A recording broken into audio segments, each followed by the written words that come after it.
आरमोरी राष्ट्रीय महामार्गावर नागरिकांचा जीवघेणा प्रवास सुरू असल्याचं पाहायला मिळत आहे। रस्त्यावर झालेल्या खड्ड्यांकडे संबंधित विभागाचं सध्या दुर्लक्ष पाहायला मिळत आहे। खड्ड्यांमुळे नागरिकांना आता नाहक त्रास सुद्धा सहन करावा लागतोय। दुरुस्तीकडे दुर्लक्ष करणाऱ्या अधिकाऱ्यांविरोधात फौजदारी गुन्हा दाखल करण्याची सूचना आता मंत्री धर्मराव बाबा आत्राम यांनी दिली आहे। आदिवासी बहुल आणि नक्षलग्रस्त अशी ओळख असलेल्या गडचिरोली जिल्ह्यातील रस्त्याची पूर्णपणे दयनीय अवस्था झालेली आहे। सदर मार्ग हा राष्ट्रीय महामार्ग असून गडचिरोलीतून आरमोरीला जाणारा मार्ग आहे।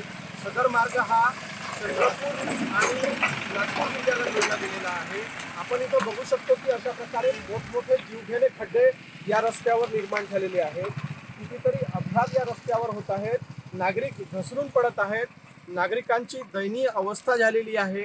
नागरिकांना कमरेचा त्रास सुद्धा जाणवत आहे, परंतु याकडे प्रशासन पूर्णपणे दुर्लक्ष करीत असल्यामुळे आता नागरिकांना याचा खूप मनस्ताप सहन करावा लागत असल्याचे चित्र एकूणच दिसत आहे। गडचिरोली जिल्ह्यात मोठमोठे उद्योगधंदे आणले जात असल्याचे बातम्या प्रकाशित केले जातात, परंतु रस्त्याची दयनीय अवस्था झाल्यामुळे नागरिकांना याचा नाहक त्रास सहन करावा लागत असल्याचे गडचिरोली जिल्ह्यात एक चित्र दिसून येत आहे।